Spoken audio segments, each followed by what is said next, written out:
In April 2025, a cargo ship the size of a small mountain quietly docked at China's Tongjin port.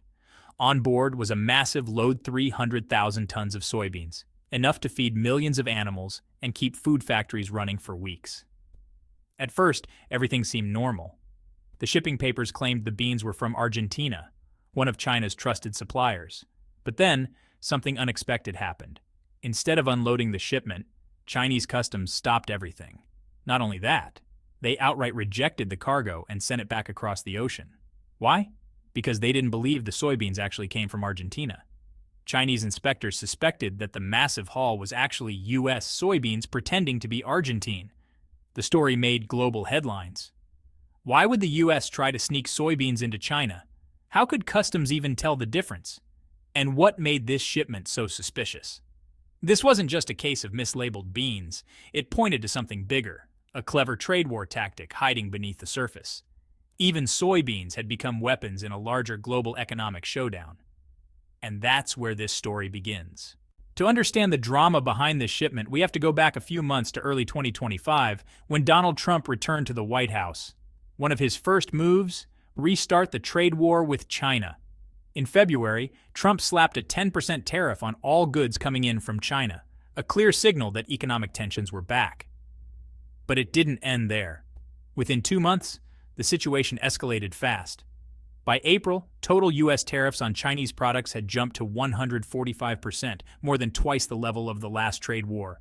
Chinese exports to the U.S. were hit hard.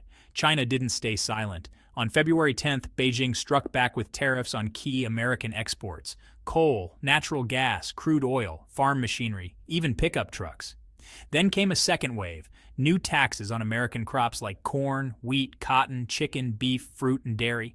But the biggest blow, China made a bold decision to stop buying American soybeans altogether.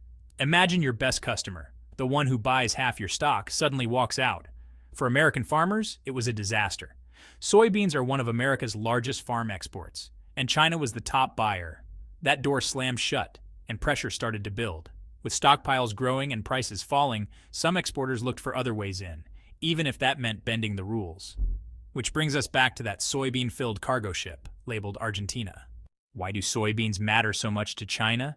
The answer: 1.4 billion people and millions of livestock to feed.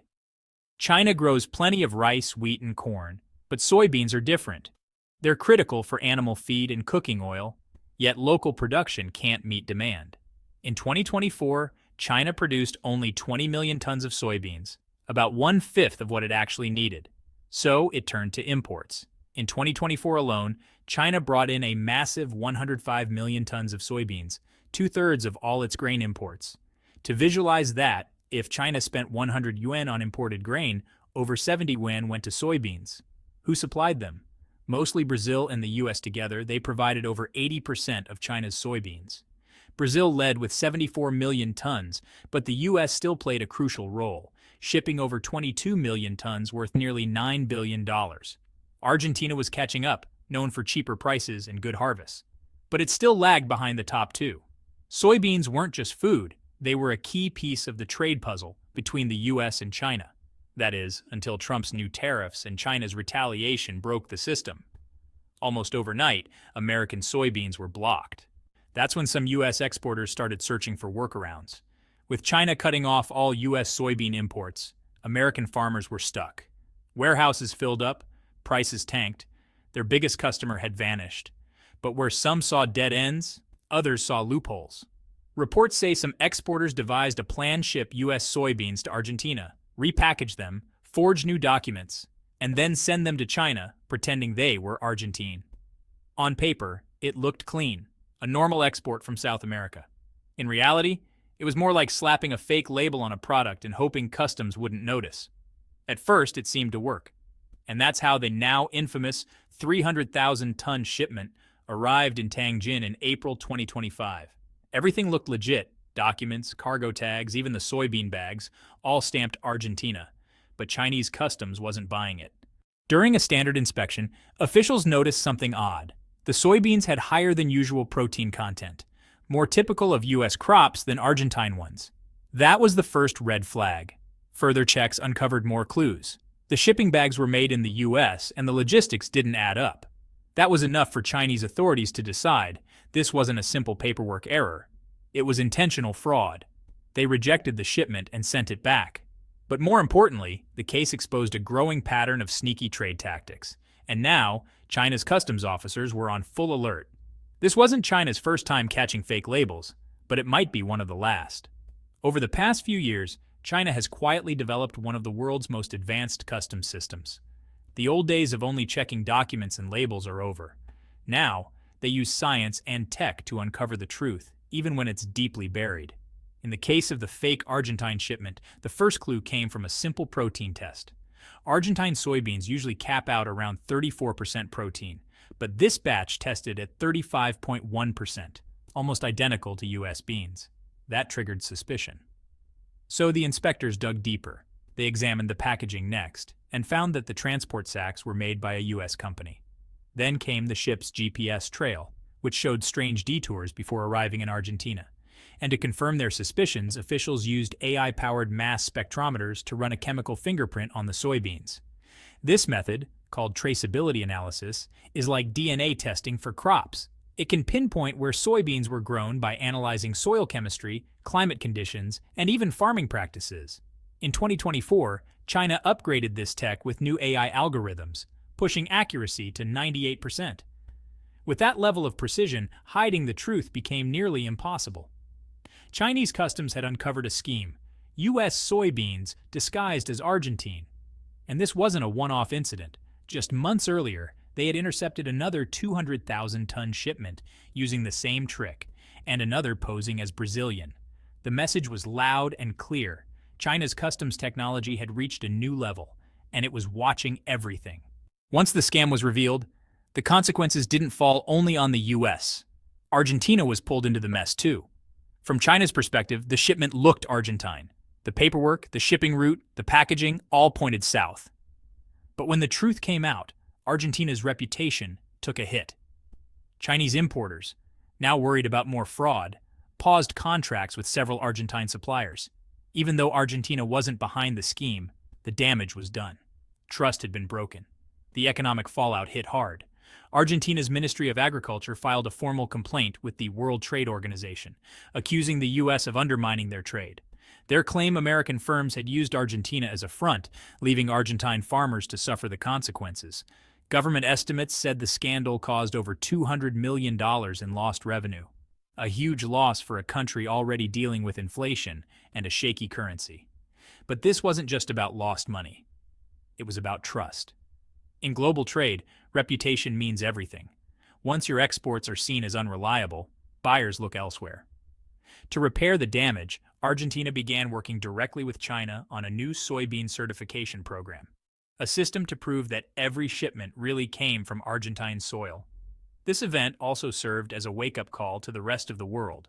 In today's complex trade landscape, one dishonest shipment can spark a full-blown international crisis.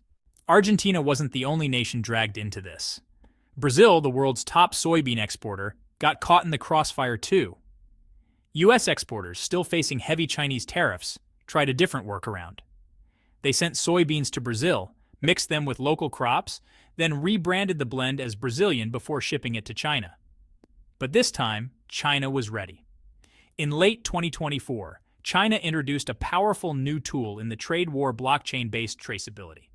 From then on, every shipment of Brazilian soybeans had to carry a digital birth certificate. It logged where the beans were planted, when they were harvested, how they were transported, and what route they took. It was like package tracking, down to every grain of soy. And if anything looked off, an unusual stop, a weird harvest date, or even a strange price spike, the system flagged it. China didn't hesitate. In Shandong province alone, customs intercepted 3 shipments falsely labeled as Brazilian. Combined, they were worth over 20 million yuan. All were turned away. But China didn't stop there. They also launched a global price tracking database for soybeans. It monitored real-time prices between Brazil and the US. If the price gap fell below 5%, the system raised an alert. Since US beans are usually cheaper, price convergence suggested suspicious activity. In early 2025, some Brazilian sellers tried to push prices higher by citing bad weather. China's response: release reserves, flood the market, and cancel orders, immediately forcing prices back down. They also struck a new deal with Brazil's Ministry of Agriculture and the Soybean Association. Any attempt to repackage U.S. soybeans as Brazilian would face strict penalties, reduced export quotas, and extra tariffs. The message couldn't be clearer. In today's trade environment, surveillance isn't optional, it's critical. As advanced as China's detection tech is, and as creative as the smuggling schemes have become, the bigger question remains: who's really paying the price? It's not the politicians, not the trade officials. The real burden falls on ordinary people and small businesses. In the U.S., soybean farmers are left with overflowing stockpiles. Their biggest customer, China, is gone, and new markets can't make up the shortfall. Prices drop, profits vanish. Family farms that have survived for generations are now at risk. In China, importers and everyday consumers feel the sting too. Soybeans are used in livestock feed and cooking oil, so when shipments are blocked or delayed, food prices go up. That hits families trying to stretch every yuan. Meanwhile, Argentina and Brazil, though not the instigators, are suffering too. Honest exporters suddenly find their goods under suspicion. Contracts get canceled, shipments get delayed, trust erodes. Even companies following the rules get punished. And this doesn't stop at soybeans. This kind of tit-for-tat behavior, tariffs, retaliation, smuggling, sends shockwaves through entire supply chains.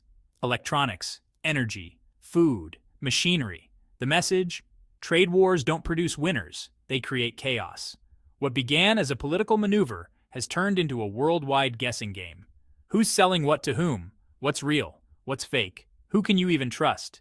In the end, the soybean smuggling story isn't just a quirky shipping incident. It's a warning sign, a glimpse at how fragile global trade has become in this era of nationalism, trade tension, and high-tech enforcement. Here's the bottom line. This isn't just about soybeans. It's about trust, technology, and the real cost of economic conflict. When trade falls apart, everyone feels the impact. If you found this story insightful, don't forget to like, subscribe,